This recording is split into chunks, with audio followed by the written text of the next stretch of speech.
मित्रों, ज्योतिष रतन live channel के आज के इस कार्यक्रम में आपका हार्दिक स्वागत है। मैं हूं आचार्य पंडित सर्वदानंद शर्मा। मेरी ओर से आप सभी को प्यार भरा नमस्कार। आज हम आपके साथ चर्चा करने वाले हैं कन्या राशि के माह फरवरी 2019 के राशिफल के विषय में। लेकिन इससे पहले कि आप कन्या राशि के जातकों के राशिफल की हम चर्चा करें, आपको यह बताना चाहेंगे कि आप कन्या राशि के जो जातक हैं उनकी गोचर में ग्रहों की स्थिति क्या कहती है।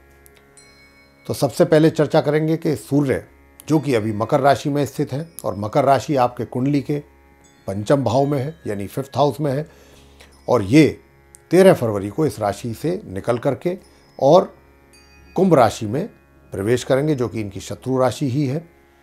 और कुंभ राशि आपके कुंडली के 6th भाव यानी कि 6th हाउस में है।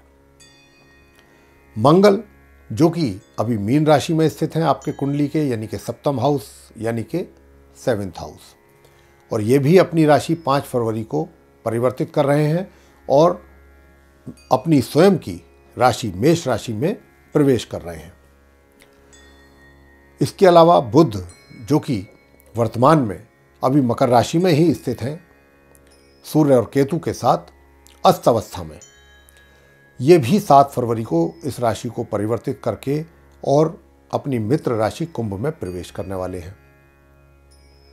और इतना ही नहीं, वहां से फिर ये 25 फरवरी को अपनी राशि परिवर्तित करके और ये अपनी नीच राशि मीन में प्रवेश करेंगे जो कि इनकी ये नीच राशि होती है, और इसको कह सकते हैं आपकी ये शत्रु राशि भी होती है।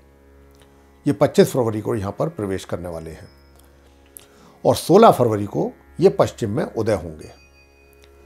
शुक्र जो कि अभी धनु राशि में स्थित है और अपने मित्र शनि के साथ स्थित है, और धनु राशि आपके कुंडली के 4th भाव यानी कि 4th हाउस में स्थित है। लेकिन शुक्र भी अपनी राशि परिवर्तित करेंगे 24 फरवरी को, और ये अपनी, जैसा कि मैंने आपको कहा कि अपनी मित्र राशि अभी बताया था मकर राशि में जाएंगे। मकर राशि आपके कुंडली के 5th भाव यानी कि 5th हाउस में है। शनि के विषय में बताते हैं आपको। शनि इस पूरे फरवरी माह धनु राशि में ही बने रहेंगे, और धनु राशि अभी आपको बताया था कि कुंडली के 4th यानी कि 4th भाव में स्थित है। आगे आपसे बताना चाहेंगे कि राहु जो कि कर्क राशि में ही बने रहेंगे पूरे फरवरी माह, और कर्क राशि आपके कुंडली के एकादश भाव यानी कि 11th हाउस में स्थित है। अब बचे केतु।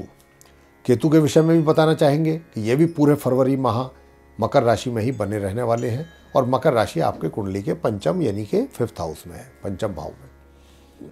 तो मित्रों, ये तो था आप कन्या राशि के जातकों का ग्रह गोचर का स्थिति।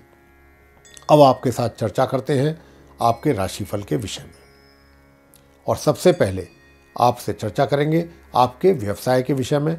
चाहे आप रोजगार कुछ भी कर रहे हैं, चाहे वो आप नौकरी में हैं, चाहे फिर आप अपने व्यापार से जुड़े हुए हैं, तो इसके विषय में आपको बताना चाहेंगे। तो बताना चाहेंगे मित्रों कि इस माह के मध्य से और माह के उत्तरार्ध तक यानी कि अंत तक आपको अपने व्यवसाय से संबंधित या तो विदेश जाना पड़ सकता है या फिर दूर दराज की यात्राओं पर भी आप जा सकते हैं। या अगर आप अपने रोजगार प्राप्त करने के लिए विदेश जाना चाहते हैं तो इस दौरान अगर आप कोशिश करते हैं तो आपका कार्य बन सकता है। लेकिन अगर यही कार्य आप माह के पूर्वार्ध से और मध्य के बीच में करेंगे, यानी कि माह के आरंभ से और मध्य के बीच तक करेंगे, तो आप सफल नहीं हो सकेंगे। ये चीज़ आपको नोट करनी होगी। इस माह आपको अपने कार्य से संबंधित काफ़ी अधिक भागदौड़ भी करनी पड़ेगी, लेकिन माह के अंत तक आपका अपना व्यवसाय संतोषजनक स्थिति में आ जाएगा, या कह सकते हैं कि रहेगा। आगे चर्चा करते हैं मित्रों आपसे आपकी वित्तीय स्थिति के विषय में।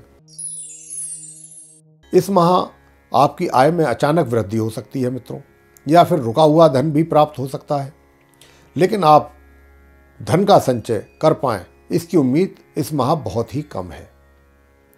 वैसे माह के पूर्वार्ध से यानी कि माह के आरंभ से और मध्य के बीच आय में रुकावट के भी संकेत मिल रहे हैं। और आगे चर्चा करेंगे आपसे प्रेम संबंधों के विषय में। तो बताना चाहेंगे कि इस माह फरवरी में आप जो कन्या राशि के जातक हैं उनके प्रेम संबंध कैसे रहने वाले हैं। तो इस माह अगर आप अपने प्रेम संबंध विकसित करना चाहते हैं अपने लिए, या फिर पहले से ही आपके प्रेम संबंधों में आप बने हुए हैं और इन संबंधों को और आगे की दिशा में बढ़ाना चाहते हैं, तो आपको सिर्फ निराश ही होना पड़ेगा। यहाँ पर यह चीज़ आपको नोट कर लेनी चाहिए, क्योंकि इस माह जो आपके ग्रहों की स्थिति है वो आपके अनुकूल नहीं है मित्रों। तो आपके इस कार्य में सफलता नहीं मिल पाने के ही योग हैं। लेकिन अगर आप विवाहित हैं तो इस माह आपके संबंध अपने पार्टनर के साथ काफ़ी अच्छे रहने वाले हैं, कह सकते हैं कि मधुर रहेंगे। आगे चर्चा करेंगे आपकी संतान के विषय में। तो बताना चाहेंगे कि इस माह के पूर्वार्ध से और मध्य के बीच आपको अपनी संतान प्राप्ति में बाधा का सामना करना पड़ेगा, लेकिन तदोपरांत समय ठीक है। यानी कि ये उन लोगों के लिए हम बता रहे हैं कि जो इस फरवरी के माह में अपने लिए संतान प्राप्ति का उम्मीद कर रहे हैं, आशा कर रहे हैं, ये उनके लिए हमने ये चीज़ बताई है।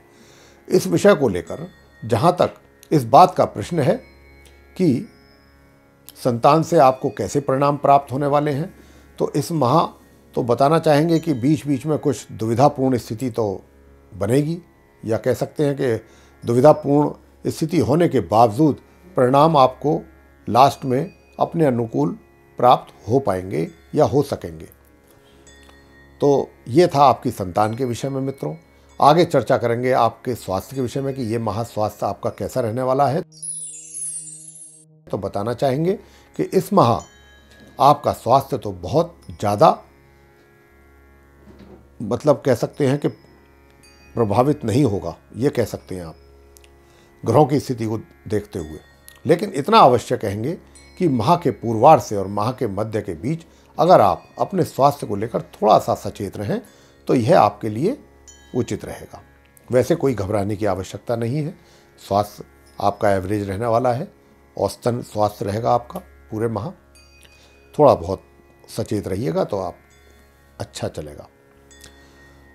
उपाय क्या किए जाएं कि जिससे जो ये छोटी मोटी व्याधियां हैं, परेशानियां हैं, उनका सामना आपको इस माह ना करना पड़े। तो मित्रों, आप सूर्य देवता को जल अवश्य दें प्रतिदिन स्नान आदि से निवृत्त होकर, और शनि देव जी की भी पूजा करते रहें। प्रत्येक शनिवार को पीपल के वृक्ष के नीचे सरसों के तेल का दीपक जला करके और 7 बार परिक्रमा अगर करेंगे तो ये आपके लिए बहुत ही उत्तम रहने वाला है। बहुत अति उत्तम उपाय है जो आपको अब बताया गया है। इसको कीजिए और लाभ प्राप्त कीजिए पूरे माह। तो मित्रों, ये था आपका राशिफल आप कन्या राशि के जातकों का। अगर आपको हमारा प्रोग्राम, हमारा ये कार्यक्रम पसंद आ रहा है या पसंद आया है तो आप इसको लाइक कीजिएगा और अपने मित्रों में शेयर कीजिएगा। साथ ही इसको सब्सक्राइब भी कीजिएगा और जो बेल बटन है उसको भी दबाइएगा, पुश कीजिएगा, ताकि हमारी आगामी जो भी नवीन वीडियोज़ हैं या नोटिफिकेशंस हैं वो आप तक पहुंच सकें और आप समय अनुसार उनका लाभ प्राप्त कर सकें। धन्यवाद। जय माता दी।